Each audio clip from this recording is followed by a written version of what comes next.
ఆసియాలో అతిపెద్ద గిరిజన కుంభమేళా తెలంగాణలో జరిగే చారిత్రాత్మక క్రతువు మేడారం మహాజాతర వైభవంగా ప్రారంభమైంది.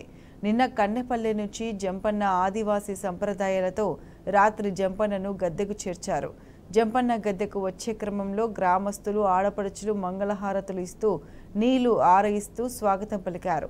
ఆదివాసీ పెద్ద మనసులు యువత రక్షణ కవచంలా ఉంటూ గద్దెల వరకు చేర్చారు. భక్తులు రహదారులకు ఇరువైపులా కన్నెపల్లి నుంచి జంపన్న వాగు వరకు 2 కిలోమీటర్ల మేర శరణు వేడుతూ జంపన్నకు స్వాగతం పలికారు.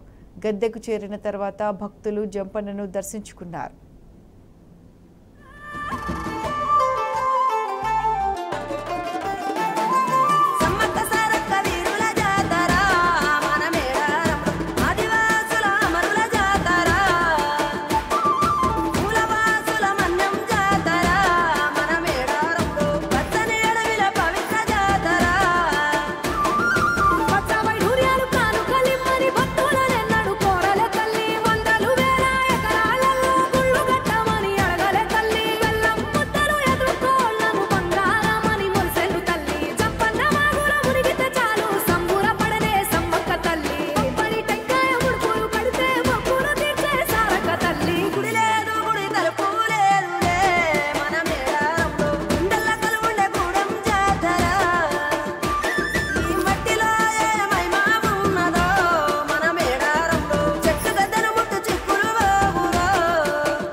ఇవాళ సమ్మక్క కూతురైన సారలమ్మ సాయంత్రం 4 గంటలకు కొలువుదీరనుంది. సారలమ్మతో పాటు పడిగిద్దరాజు గోవిందరాజును గద్దెపైకి చేరుకుంటారు. సంప్రదాయబద్ధంగా ఆదివాసీ గిరిజన పూజారులు ఈ అమ్మవారిని తీసుకొస్తారు. గురువారం చిలకలగుట్ట నుంచి సమ్మక్క తల్లి గద్దెపైకి రానుంది. శుక్రవారం ఇద్దరు తల్లులు భక్తులకు దర్శనమిస్తారు. భక్తులు పెద్ద ఎత్తున మొక్కులు చెల్లించుకుంటారు. శనివారం సాయంత్రం దేవతలు వనప్రవేశం చేయడంతో జాతర ఉత్సవాలు ముగుస్తాయి.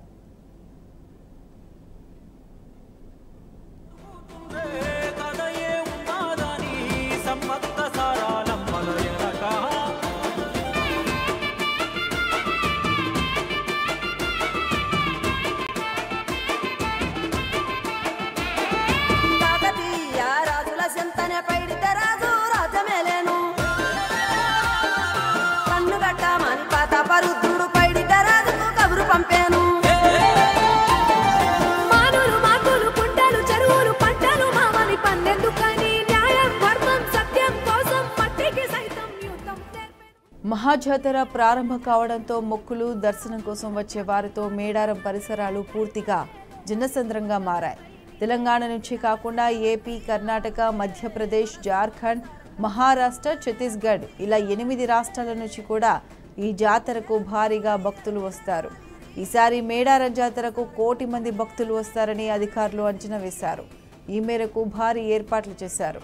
2014లో అప్పటి తెలంగాణ ప్రభుత్వం మేడారం జాతరను రాష్ట్ర పండుగగా గుర్తించింది.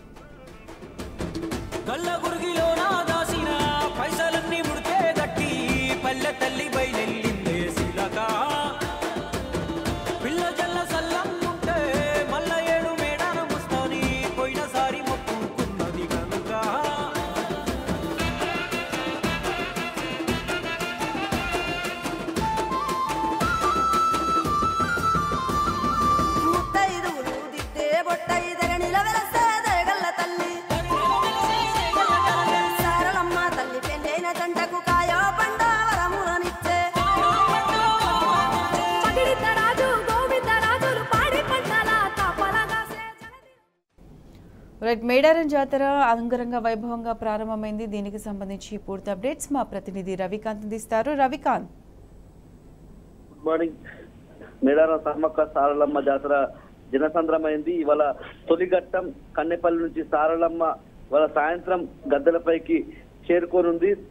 సారలమ్మతో పాటు పగిడిద్దరాజు అదేవిధంగా గోవిందరాజు కూడా గద్దెలపైకి చేరుకుంటారు. సాయంత్రం 6-7 గంటల లోపు ఈ ప్రక్రియ అంతా పూర్తవుతుంది. కన్నెపల్లికి ఇవాళ మధ్యాహ్నమే ఇప్పటికే చేరుకున్నటువంటి కాకా వంశీయులు అక్కడ ప్రత్యేక పూజలు నిర్వహిస్తారు. సాయంత్రం వరకు మధ్యాహ్నం 1 గంట ఆ తర్వాత నుంచి ఆదివాసీ పద్ధతుల్లో ఆదివాసీ సాంప్రదాయాల మేరకు అక్కడ పూజలు నిర్వహిస్తారు.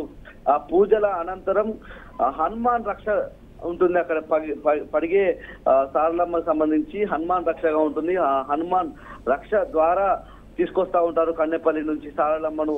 ఆ ప్రక్రియ అంతా కూడా ఆదివాసీ సాంప్రదాయాల మేరకు జరుగుతుంది. కోట్లాది మంది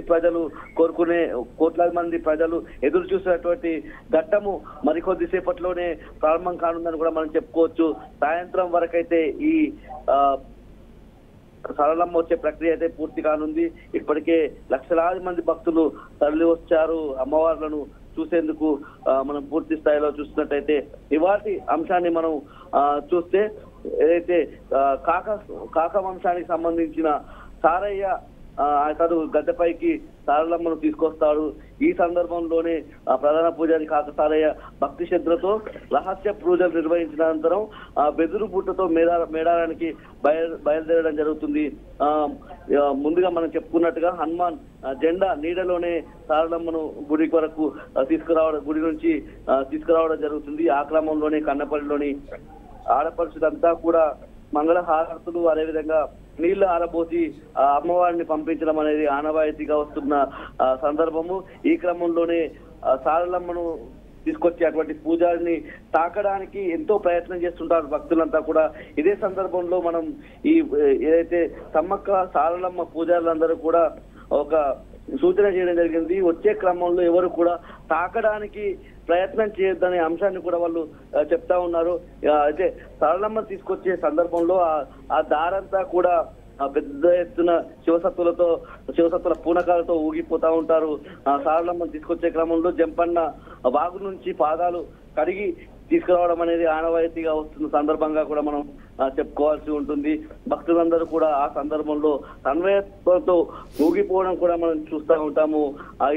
ఈ ఆదివాసీ సాంప్రదాయాల మేరకు డోలి వాయిద్యాల నడుమ పూర కొమ్ములు అదేవిధంగా ధూపదీపం ద్వారా తీసుకురావడం జరుగుతూ ఉంటుంది. అమ్మవారు వచ్చే క్రమంలో ఎవరైతే వరం పడతారో ఆ దారిలో పడుకుంటా ఉంటారు. ఆ దారిన వాళ్ళ మీద నుంచి అమ్మవారు వెళ్తే తమ కోరిన కోరికలు నెరవేరుతాయి. ఎవరైనా అనారోగ్యం బారిన పడిన వారు ఉంటారు, సంతానం కలగని వారు సంతానం కలగాలని కూడా ఇట్లాంటి వరం పట్టడం అనేది ఆనవాయితీగా వస్తుంది.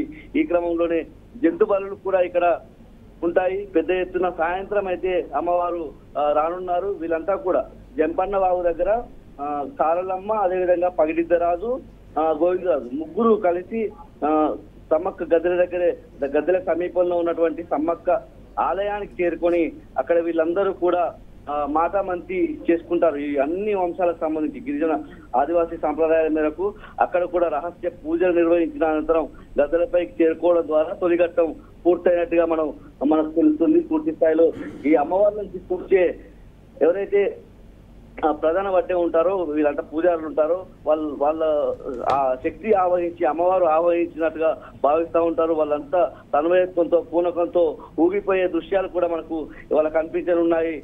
సాయంత్రం అయితే సారలమ్మ ఇవాళ రానుంది. రేపు సమ్మక్క గద్దెలపైకి రానుంది. దాంతోపాటు రేపు సమ్మక్క వచ్చిన తర్వాత ఎల్లుండి అందరూ కూడా గద్దెలపైన కొలువు తీరుతారు. ఆ తర్వాత పద ప్రవేశం చేయడం ద్వారా ఈ పూర్తి స్థాయిలో జాతర పూర్తవుతున్నట్టుగా మనం చెప్పుకోవచ్చు. ఇప్పటికీ అన్ని ఏర్పాట్లు కూడా పూర్తి చేసిన సందర్భం 6,000 బస్సులు కూడా ఏర్పాటు చేశారు. దాంతోపాటు పోలీసుల నిఘా నీడలో మేడారం జాతర ఉందని మనం చెప్పుకోవాల్సి ఉంటుంది. Right Ravikant, thank you.